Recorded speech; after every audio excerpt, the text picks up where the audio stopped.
Banning smart glasses at conventions? Here's why my favorite wearable tech is getting banned at a bunch of different conventions around the country, including the one I'm sitting at right now. Hey y'all, welcome back to the channel. Welcome to episode 1 of Anicon Weekly, a weekly show that we're going to try to give you a brief digest of the convention scene, all fandoms, anime, comics, who knows what else we're going to cover here. And for this week, I am actually sitting at, well, I'm upstairs in a nice, well, not really quiet area, but I'm at Superstar Anime. It's at Virginia Beach. I was actually passing by. I'm driving south and saw there was a convention, so decided to stop by. Here's my wristband. All right, our top story for today is wearable tech. Meta Ray-Bans have been getting a lot of heat for privacy concerns. I personally wear it for the built-in microphone or the built-in speakers, so I can listen to music, and also when I'm out and about driving, I can take a quick picture.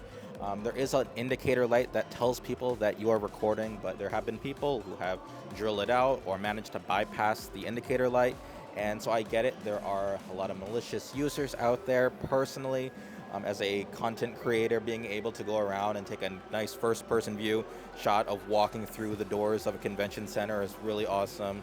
But, you know, I get it. Many conventions and security teams are taking a zero-tolerance approach to smart glasses, so if you own a pair, be sure to carry an extra pair of glasses, or you don't need glasses at all.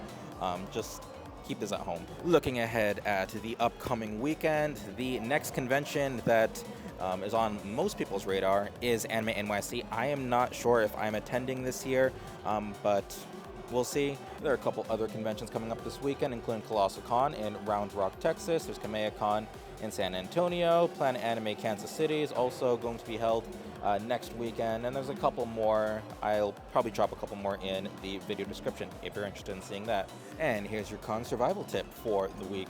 If you are going to a big convention like Anime Expo or AnimeNYC, note there are a ton of unaffiliated concerts and events around the area. When I went to Anime Expo, there was a Hololive English concert that was nearby, and there's a couple other different events. This upcoming weekend, AnimeNYC, there is Skyline Serenade with a couple of YouTubers and idols. So if you're interested in that, there's an event for you to also attend, because I also found that the AnimeNYC lineup, it was pretty light compared to other years. My other tip kind of ties into the headline where we talked about recording people without permission. If there's a cosplay that you like, be sure to ask for permission. Cosplay is not consent, so always ask for permission and for recording or taking a picture of anyone. All right, and that is our first episode of the Quick Anicon Weekly. What do you think about this format? I'm trying to flesh it out just a bit more, but especially when we're out in the convention scene, most of them will be held in the studio.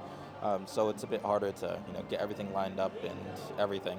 Anywho, if you liked it, be sure to subscribe for more content here on the Anicon Network channel. We'll be recording these, or we'll be uploading these every Monday, as long as I can get these produced.